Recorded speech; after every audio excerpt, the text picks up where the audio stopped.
Humanity is destroying its own planet.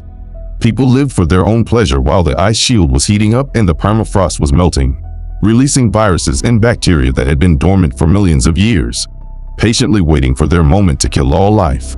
The authorities spent their remaining resources on building rockets meant to send the survivors into space, but they had no clear plan of where to go. So most likely, they either died from cosmic radiation or killed each other in the fight for the last supplies. The Earth, exhausted yet wise, rid itself of its worst enemy, humans. Those who survived found shelter high in the mountains, far enough from the infected territories. But no one knows how many there are. Eve is one of these survivors. She has a small military robot named Arthur, battered in the climate wars. He creaks, rattles, and looks like a homeless man. Yet he still carries out his program to protect Eve, though it's unclear whom he's protecting her from.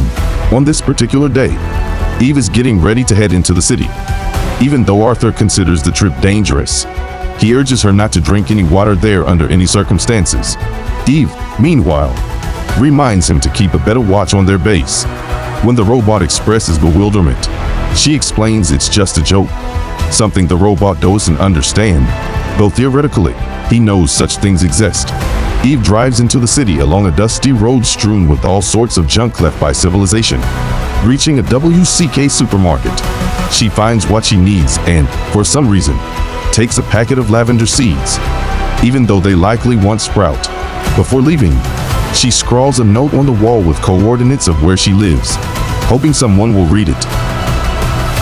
When Eve returns, Arthur is there to greet her, demanding the password right away.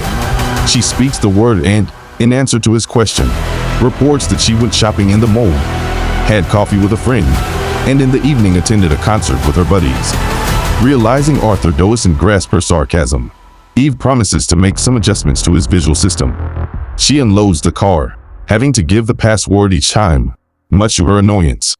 Then, in a moment of mischief, she deliberately says the wrong word, prompting the robot to threaten her with a weapon. Eve resigns herself to the fact that he'll never comprehend her jokes. After the trip, Eve takes a cleansing shower and makes another attempt to reach anyone via radio, but the airwaves remain silent. That evening, she waters the plants in the greenhouse, jots down a few scraps of news she has, fixes broken items, and bounces a ball off the wall to keep herself at least somewhat entertained, while Arthur does a loop around the station's small perimeter, guarding it against unknown intruders. In the morning, Eve starts installing a solar panel and suggests to Arthur that they play riddles. She poses the first one, which he easily solves. Then he offers his own. They continue until Eve presents a riddle about 3 robots. Arthur can't answer because only a human can grasp it, and he asks Eve for the correct solution. She merely laughs at him, delighted that she has finally outsmarted the robot. Jokingly, she proposes to Arthur that he marry her. He gives her the dictionary definition of marriage and assures her a union between them is impossible. With bitterness, she says that she has no one but this robot. Her father built the base, then left for his unit after the war and brought Arthur here, having picked him up from a warehouse. Afterward, her father left again, although he promised to return in a couple of days while the robot guarded her. But a lot of time has passed, and he never came back. So the only one she could possibly marry is the robot. Not understanding her jokes, Arthur points out that a malfunction in a husband or wife could be a serious problem. But Eve suggests swapping him out for a newer model. People do that all the time, after all. Still, replacements aren't always successful, and the 2 of them might be the last beings left on Earth. Arthur can neither confirm or deny this, as his database goes only up to the end of 2040. Back then, Earth's population was 9.5 billion. Eve says that she regularly leaves their coordinates in the restricted zone. Yet Arthur can't understand why. Who's left to read them if no one is around? The woman asks him to recall the 3 main rules for robots, and Arthur obligingly lists them. A robot must not harm a human, must obey all orders, and must ensure its own continued existence, provided it doesn't conflict with the first 2 laws. But Eve reminds him that her robot is also supposed to look for new energy sources. Arthur points out that he's a patrol robot, not a collection robot, and that his role is to prevent intruders from entering. In his view, an intruder is anyone who doesn't know the password. Eve reminds him that during the climate war, He served at the border and let no one pass simply because people didn't know the password. At that time, India was suffering a severe water shortage. Temperatures soared so high that people and animals were literally cooking alive. Their only chance was to flee somewhere with a possibility of survival. Meanwhile, the North had lined its border with thousands of robots, leading to the most massive slaughter in human history. It amounted to genocide of people fighting for their lives. But later, Arthur's memory was wiped. If she had known the password, she would have reflashed him long ago, granting him new responsibilities instead of this pointless patrolling.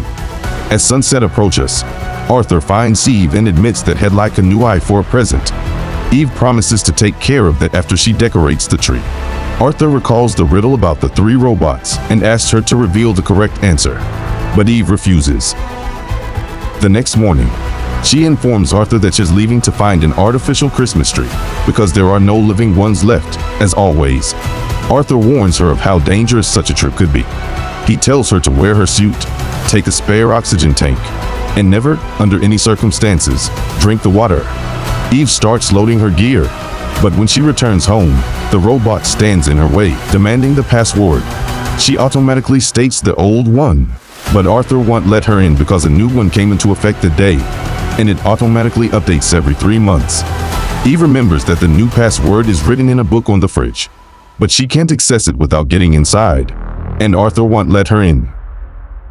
She tries every word that comes to mind, but how can she guess one single word among millions? She attempts to negotiate with the robot, reminding him that she's the only person here. Most likely, she really is the last human on Earth, having outlived everyone else, fighting daily for survival. Will she truly die here, outside the base, just because she doesn't know the password? Eve tries to simply walk past Arthur, but he raises his weapon. She realizes he's not bluffing. Stepping aside, she tries to figure out what to do next. There must be a way out. The robot's patrol area is limited, so while he can't see her, Eve has to devise a solution. After some time, Eve approaches Arthur again, acting as if nothing happened. She says she needs an axe to chop down a tree, and will give the password the moment she's inside the base. Unexpectedly, Arthur reminds her there are no living trees anymore, so why does she need an axe? Once more, Eve tries to talk the robot into letting her in. He knows her perfectly well, after all. He confirms that he recognizes her but insists he cannot allow entry without the password. Seeing that it's a dead end, Eve backs away. She spends the night outside, periodically pelting the robot with stones but never forcing him to leave his post. Morning arrives. Eve turns her clothes inside out, covers her face, and goes up to Arthur, trying to pass herself off as a refugee seeking asylum.